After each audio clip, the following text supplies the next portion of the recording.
শুভেচ্ছা স্বাগতম। মির্জাপুরে এমপি আবুল কালাম আজাদ সিদ্দিকীকে শিক্ষক সমিতির সংবর্ধনা। টাঙ্গাইল মির্জাপুর প্রতিনিধি আনোয়ার হোসেনের তথ্যচিত্রে দেখুন বিস্তারিত।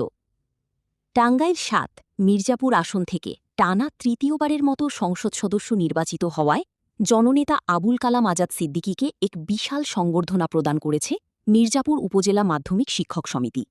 শুক্রবার ১৭ এপ্রিল সকালে মির্জাপুরের শহীদ ভবানীপ্রসাদ সাহা সরকারি কলেজ প্রাঙ্গণে অত্যন্ত জাঁকজমকপূর্ণ পরিবেশে এই অনুষ্ঠানের আয়োজন করা হয়। মির্জাপুর উপজেলা মাধ্যমিক শিক্ষক সমিতির সভাপতি মোহাম্মদ আতিকুর রহমানের সভাপতিত্বে অনুষ্ঠানে প্রধান অতিথি হিসেবে উপস্থিত ছিলেন সংবর্ধিত ব্যক্তিত্ব সংসদ সদস্য আবুল কালাম আজাদ সিদ্দিকী।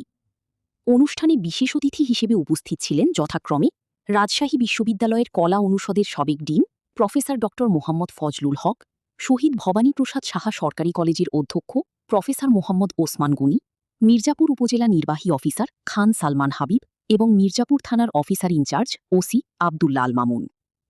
আমন্ত্রিত অতিথিদের মধ্যে আরও উপস্থিত ছিলেন মোহাম্মদ আবুল কাদের সভাপতি বাংলাদেশ শিক্ষক সমিতি টাঙ্গাইল জেলা শাখা, অ্যাডভোকেট আব্দুর রৌফ ভারপ্রাপ্ত সভাপতি মির্জাপুর উপজেলা বিএনপি, মোহাম্মদ হজরত আলী মিয়া সভাপতি মির্জাপুর পৌর বিএনপি, খন্দকার সালাহুদ্দিন আরিফ সাধারণ সম্পাদক মির্জাপুর উপজেলা বিএনপি, এসিম মহসিন সাধারণ সম্পাদক মির্জাপুর পৌর বিএনপি।